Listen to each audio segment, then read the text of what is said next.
Hey guys, it's Jen. Welcome back to my channel and welcome back to another meal prep video.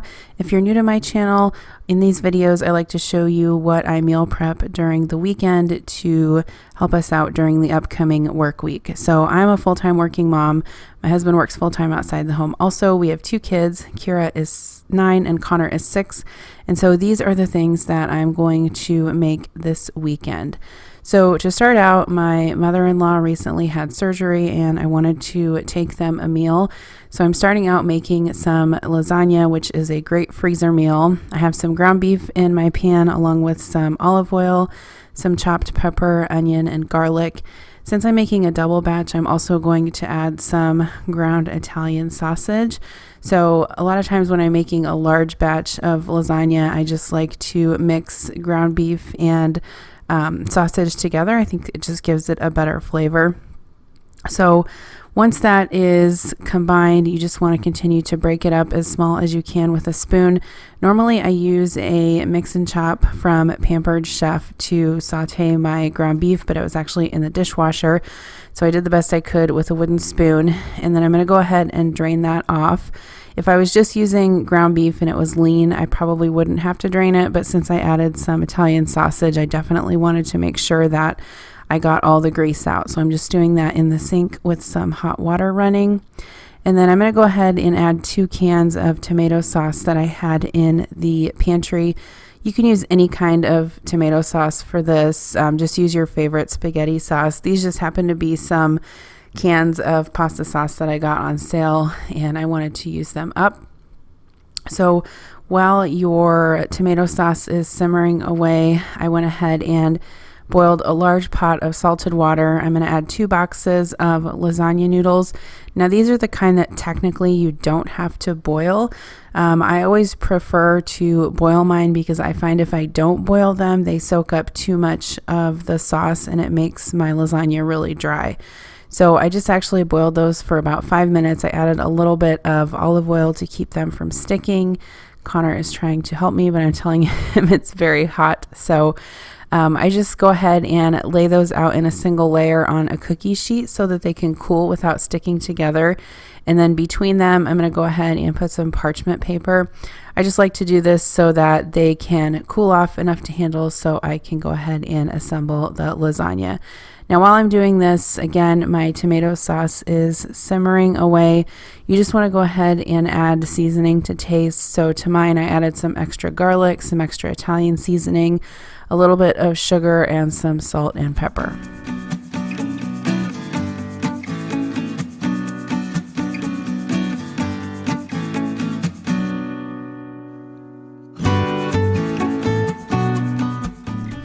While the noodles cool, I'm just going to go ahead and make the cheese filling for the lasagna.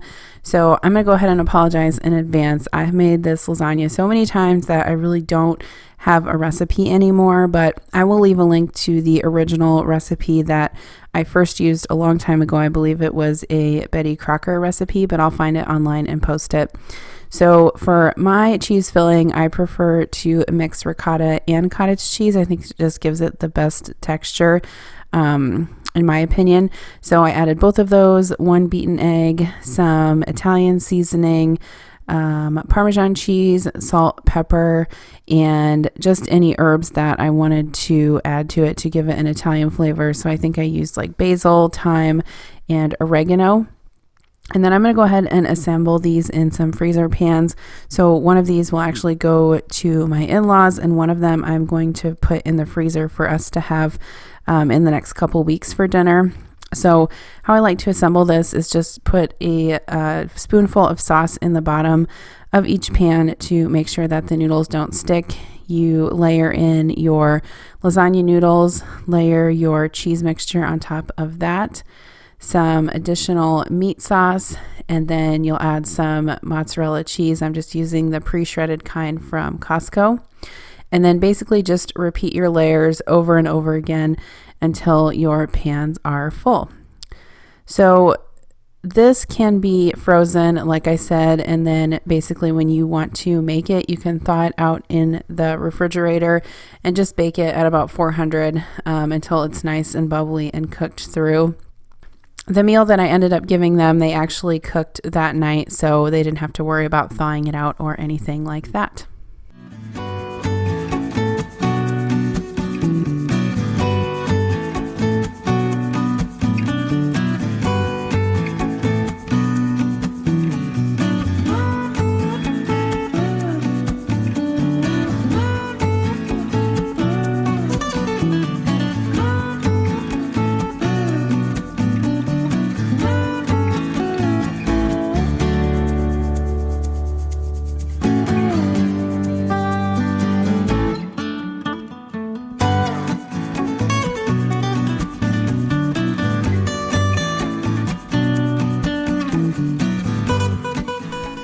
Okay, so to finish these off, I'm just going to add a little bit of extra grated Parmesan cheese to the top, along with some shredded mozzarella cheese.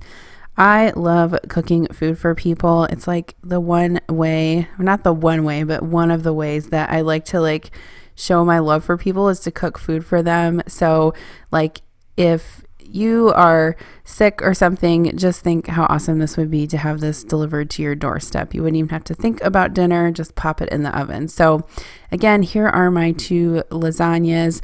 I am going to go ahead and wrap these up in foil.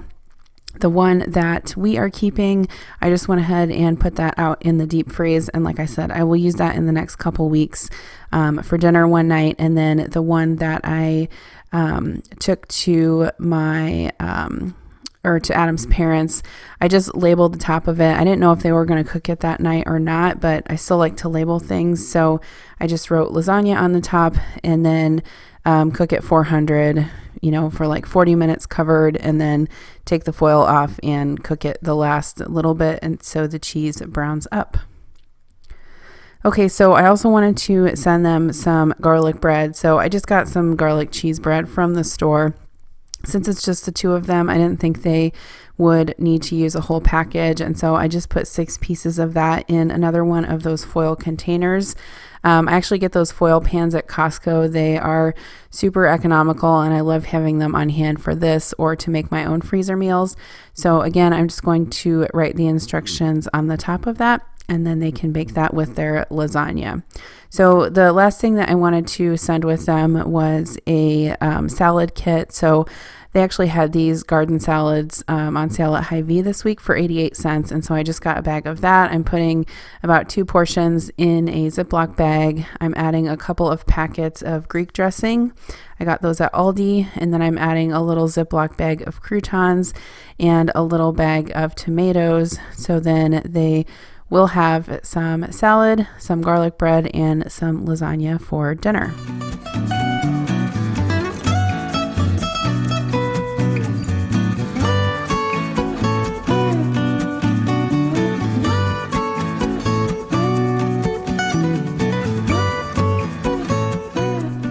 So I had a little bit of that bagged garden salad left, and rather than let it go to waste, I thought I would just meal prep a salad for either Adam or I to take to work the following day. So I just put some of that lettuce in a container along with some tomatoes, 1 hard-boiled egg. I added a few slices of cucumber, some shredded cheddar cheese, and then I just had a few different lunch meats in the fridge. I had turkey and ham, so I'm just kind of chopping those up into some thin strips and adding those. I also like to use these dressing cups from that I get from Amazon. I added some dressing to those and then put them in the salad container along with some croutons. I think the key to making salads ahead of time is just making sure that you keep all of the ingredients separate so they don't get soggy. Okay, so the next thing I'm going to work on is some egg salad. Adam really loves egg salad, and I had some hard-boiled eggs left over in the refrigerator that I needed to use up. So I just basically cut those in half, pop the yolks out into a bowl, and then make sure I cut the whites up pretty fine. This is the easiest way, I think, to chop hard-boiled eggs, is to just chop the whites separate, and then when you stir it up, the yolks will mash up in your egg salad. So I also don't have a recipe for this. I've just made it so many times. I'm adding some yellow mustard, some mayo, some dill relish. I also add 1 packet of Splenda, or you could use regular sugar. salt and pepper, and then I just go ahead and stir it up until it's combined. I made sure that I tasted it to make sure that the seasonings were correct, and then I'm just going to put that into 2 containers, and then Adam can take that for lunch this week. He can either take bread with it and have a sandwich, or eat it on its own, or take crackers. Okay, so you guys have to let me know if you get tired of seeing me make these every single week. But again, I am making the Starbucks sous vide egg bites for us to eat during the work week for breakfast. I do some variation of these every week for our breakfast. This week, I'm actually doing pepper jack cheese and ham, which I did a couple weeks ago, and I really liked. Since my Instant Pot was dirty, Adam actually cooked some chili in it earlier in the day. I'm actually going to bake these in the oven. So I will leave a link to the original recipe down below, but these totally work in the oven. You can make them exactly the same as you would make them for the Instant Pot, except instead of cooking them in the Instant Pot, you're just going to put them in a muffin tin. I use the silicone muffin cups to make sure that they don't stick, but essentially, you're just going to add your cheese and your eggs, your seasoning, cottage cheese, and either half and half or heavy cream to a bowl. Go ahead and blend it up with an immersion blender, or if you don't have one, you can use a regular blender or a food processor, or I've even heard that you can not use a blender and just whisk everything up. So this recipe is super forgiving.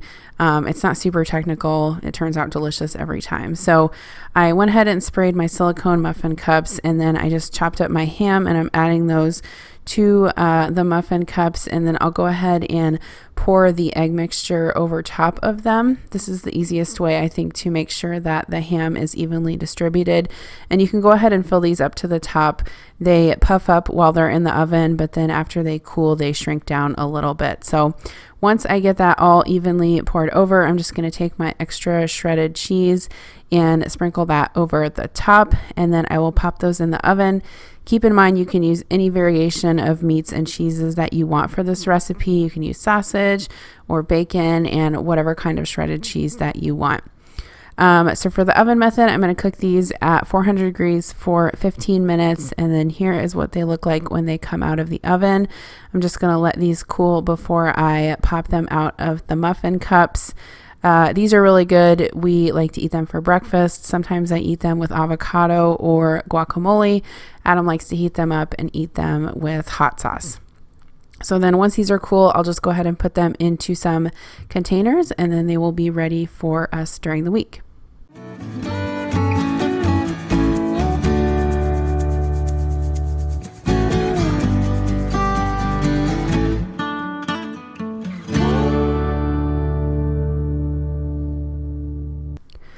So the next thing I'm going to make is some crepes for my kids. This is definitely a recipe that you can make ahead of time and keep in the freezer or the refrigerator and just heat back up, sort of like pancakes. If you guys have never had crepes before, they are a French dish. They are basically a super thin pancake that you cook in a hot skillet. I actually am using the Aunt Jemima brand crepe mix, which I had in my pantry randomly. I must have got it like several months ago and forgot it was in there. So essentially you just mix this with water and egg, and then all you need is a small nonstick skillet. You just pour like a half a cup of the crepe batter into the skillet and then kind of swirl it around until you get a nice even circle, and then just let it cook on one side until it's lightly brown. Flip it over and let it cook through on the other side. So the way my kids actually like to eat these is with Nutella. So you can see here all of mine are done. I'm just showing you the jar of Nutella. They actually already ate breakfast this particular morning. But when you heat these up, then all you want to do is just spread them with Nutella. You can also add like strawberries or bananas. You can put peanut butter in them. You can put yogurt in them, whipped cream, basically anything. I think they're super fun. And then I just roll them up, and the kids love to eat them for breakfast. So to store these, I'm just putting them in a Ziploc bag with waxed paper in between them, and then those will keep in the refrigerator for us to have during the work week. So the next thing that I wanted to cook was some chicken breast in my Instant Pot. I saw this recipe online and I wanted to try it out. So essentially you can cook chicken breast in your Instant Pot from frozen. So what I did was just added a cup of chicken broth to the bottom of my Instant Pot, and then I went ahead and put the trivet in there. I'm adding 3 frozen chicken breasts and then seasoning them with salt, pepper, and a little bit of the Trader Joe's 21 seasoning Salute. And then you'll just cook this on manual for 10 minutes. And then once it's done, you want to do a natural pressure release. So don't hit the valve and let it steam up. See how the red valve is up here? That means it's still pressurized. So just leave it alone, and you will see, like, in about 20 minutes, the red valve will drop. That means all of the pressure is out of your Instant Pot. So then you can go ahead and take the lid off, and then you have your chicken. So I'm not saying that it looks the most appetizing, but it is a super fast way to cook chicken from frozen. If you're like me, you often forget to thaw out your meat. So you can see there that it actually shrunk down quite a bit. I did think that it was a little bit dry, and that may have been just because my chicken breasts were a little bit smaller, but you can see how tender it is. I can just kind of shred it up with my fork. I think next time I actually would probably not use the trivet. I would probably just put the chicken down in the broth so that I made sure that it stayed moist. So with this chicken, I'm going to make some chicken salad. So I have some fresh herbs, some salt, pepper, and some dried dill weed. I'm also going to use some mayonnaise, some sour cream, some sliced almonds, a little bit of brown sugar, or you could use Splenda.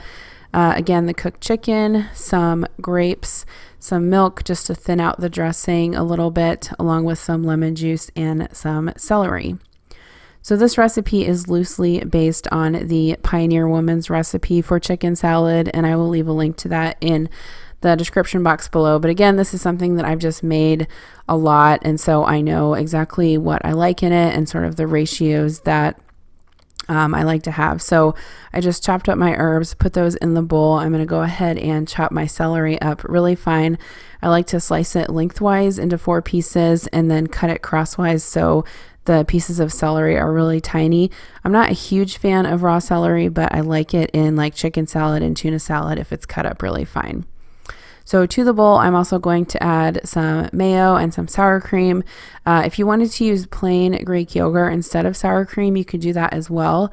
I also squeezed the juice of half a lemon in there and some brown sugar.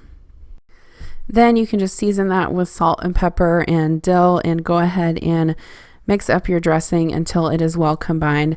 I like to make sure that I mix all the dressing ingredients up first so I don't tear up the chicken too much when I'm making the chicken salad.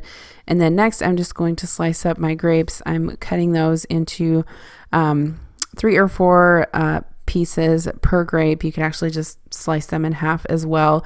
But once that's done, then I'm going to go ahead and chop up my chicken breast and add that to the bowl. Again, I'm not measuring with this. I've just made it so many times that I sort of know the amount that I need. If there are some pieces of gristle, I'm also feeding those to the dog. I get a lot of comments about how you guys like to watch my dog just standing there watching me cook. He's basically just waiting for me to like throw something to him or drop something on the floor. So I always think it's super cute. Once I got that mixed up, I went ahead and tasted it. The seasoning was good for me. So I'm going to go ahead and transfer this to a glass dish. And then this will stay in the refrigerator for about 3 or 4 days. We will definitely eat it all before then. But I added some almonds to the top for crunch as well.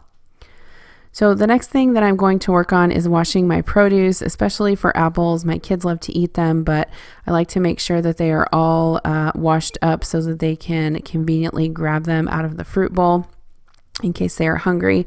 So I just like to soak my apples in cold water with a little bit of vinegar and then rinse them off really well. And then I will dry them with a towel and just store them in the fruit bowl on the counter. I also had some cherry tomatoes that I wanted to get washed up. I don't actually use vinegar with my cherry tomatoes. I just soak them in cold water and rinse them off really well. And then before I store them in the refrigerator, I just make sure that they are dry. I'm using one of these Rubbermaid produce containers. I'll leave a link to those down below, but I love using those for like berries and tomatoes and lettuce. They just do a great job of keeping keeping things fresh in the refrigerator. Next, I'm going to wash up some grapes. My kids love grapes. I love packing them for their lunches and giving them them for breakfast. So every week I have to wash grapes, and it's one of my least favorite tasks. But actually, Randy, who always comments on my videos, she suggested that I have my daughter do this. So next time I'm going to have her do that because she does like to help me in the kitchen. And since this is not one of my favorite tasks, maybe she would like to help me with that. So I just like to soak these in my salad spinner with a little bit of vinegar and cold water until they are clean. I will leave a link to this salad spinner also below. I use it every week for my lettuce and to wash all my produce. It's one of my favorite kitchen gadgets. And then once those are well drained, I go ahead and just put them in a Ziploc bag with a paper towel, and those will stay fresh in the refrigerator all week. So the next thing that I'm going to prep is just some snack boxes.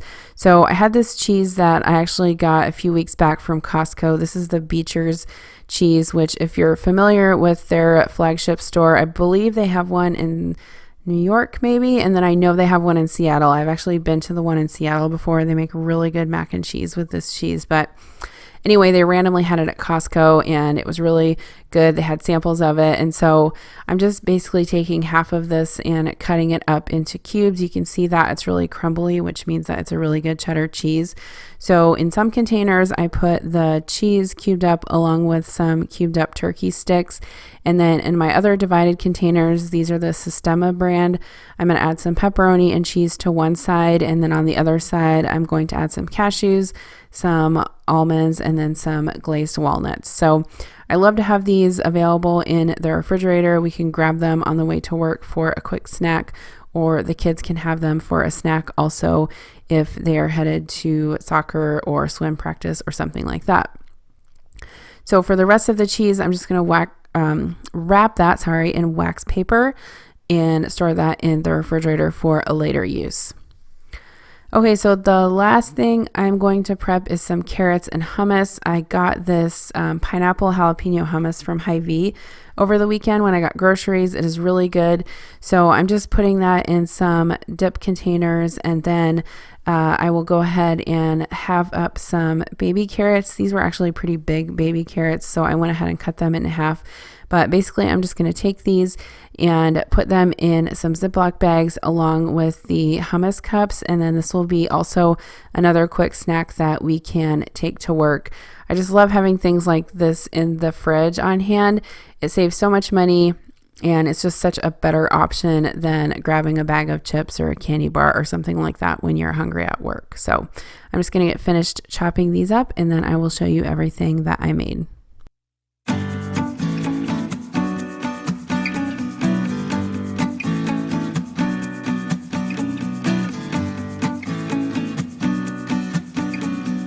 Okay, so here is what I prepped this weekend. I have my grapes that I washed up. Those are ready to go along with the carrot and hummus packs. You could definitely add some other veggies to those, cucumber or broccoli if you wanted. I also have my meat and cheese packs, and then the egg salad as well. And then I also prepped that one salad for either Adam or I to take to work during the week. That will be good for one of us to take to lunch. And then I have my crepes. The kids will definitely eat those for breakfast and snacks with Nutella and fruit. I also have another few snack packs with pepperoni, cheese, and nuts. And then my chicken salad that I prepped. I'm looking forward to eating that this week. I washed up my tomatoes and put those in a container, and then also made my egg bites. So that is everything that I prepped this week. I hope that you found this helpful, and even if you don't want to make all of these things, you can definitely take ideas from this to prep your own food. So thanks again for watching, and I will see you in my next video. Bye.